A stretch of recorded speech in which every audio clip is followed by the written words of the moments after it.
Assalamualaikum warahmatullahi wabarakatuh. Perkenalkan, nama saya Dita Julianti, NIM saya 2010301089. Saya mahasiswa prodi S1 Fisioterapi Fakultas Ilmu Kesehatan Universitas Aisyah Yogyakarta.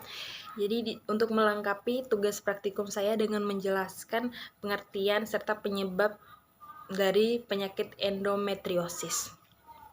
Oke, yang pertama saya bakal menjelaskan apa sih penyakit ini dan bagaimana gejalanya. Penyakit ini merupakan gangguan ginekologi yang ditandai dengan adanya jaringan endometrium di luar kavum uteri yang dapat memicu terjadinya reaksi inflamasi. Penyebab dan faktor terjadinya endometriosis ini belum dijelaskan dengan pasti, tetapi terdapat beberapa teori yang dipercaya sebagai penyebab dari penyakit ini.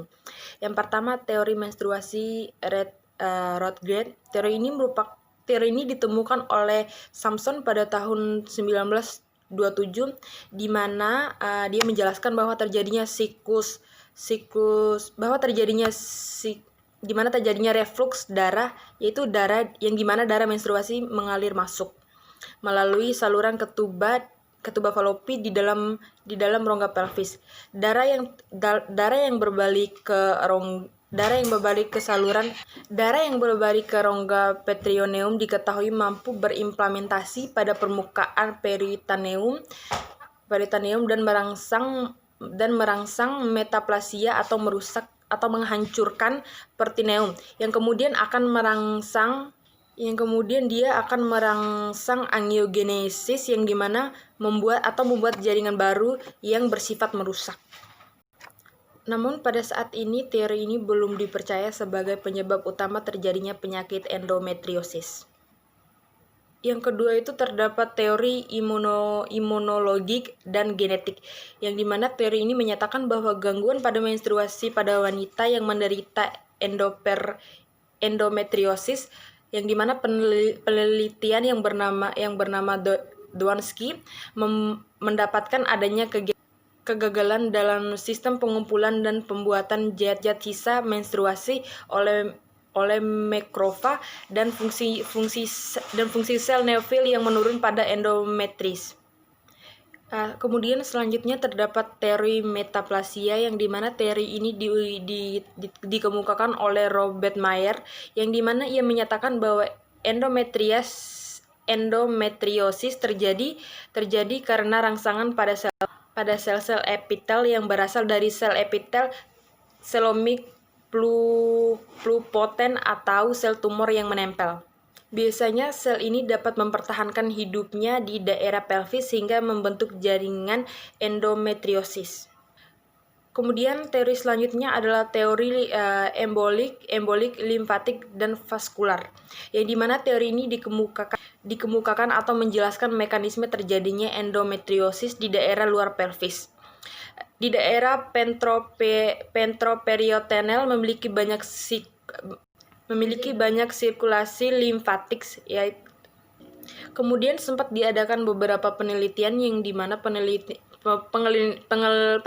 itu mengatakan bahwa 25% wanita yang menderita endometriosis ditemukan nodul limfa pada pelvisnya. Kemudian selanjutnya gejala dari penyakit endometriosis ini sendiri. Yang pertama, nyeri pada bagian pelvik. Nyeri pada bagian ini merupakan tanda utama dari penyakit endometriosis dengan ciri khas yang bersifat kronis dan berulang. Dia timbul sebagai dysmenorrhea,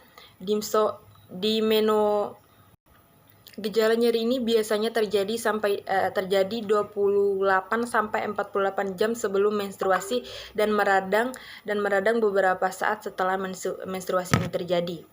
Namun rasa nyeri ini dapat berlangsung selama interval menstruasi ini terjadi. Nyeri ditandai dengan konstan atau biasanya pada pelvis bawah atau sacrum. Kemudian gejala yang kedua dari penyakit ini adalah dysmenorrhea atau nyeri haid. Biasanya ini disebabkan oleh reaksi peradangan. Akibatnya seleksi sitokin dalam rongga peritoneum yang mengakibatkan pendarahan lokal pada sarang endometris oleh adanya infiltrasi endometriosis ke dalam saraf pada rongga panggul.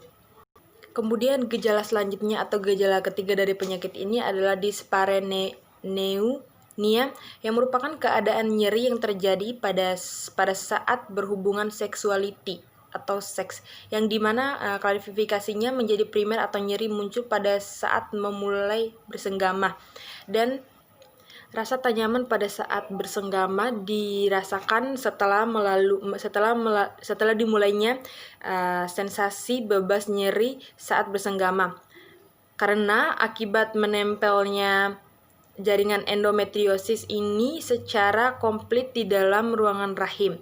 Kemudian gejala selanjutnya atau gejala keempat adalah intervelitas.